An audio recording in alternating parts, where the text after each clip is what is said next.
Интернетэд хийгдэж болох үйлчилгээнүүд: имэйл, файл татах ба илгээх.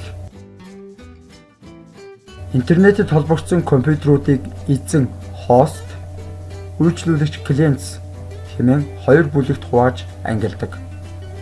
Интернеттэй байнгын холбоотой байж онлайн горимд байдаг компьютер бол эзэн болно.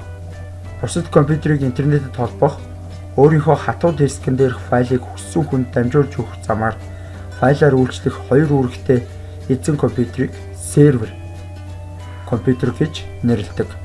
Харин эзэн биш бүх компьютерийг үйлчлүүлэгч ангид хамааруулна. Интернетийн үйлчлүүлэгч компьютертэй хүн бүр интернетийг ашиглаж байдаг.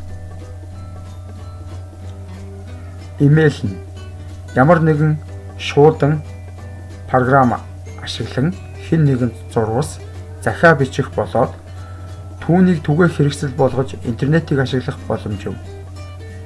Имэйл нь үнэгүй сул үйлчилгээ бишээ.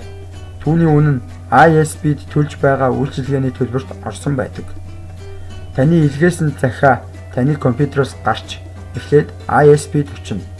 Тэндээс эцсийн очих хаягт газар хүртлээ олон өөр эзэн компьютерийг дамжиж болно. Нэг эзэн компьютероос нөгөөд дамжихад шаардлагатай хугацаа нь энэ үед сүлжээ хэр зэрэг ачаалттай байгаагаас хамаарч янз бүр байна. Файл татах ба илгээх. Татах download ба илгээх upload гэдэг нь нэг зоосны хоёр тал шиг салшгүй ойлголт юм а.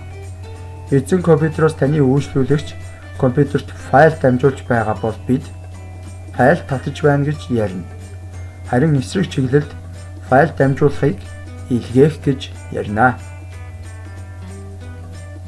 Дараагийн хичээлээр уулзтлаа. Түр баяртай.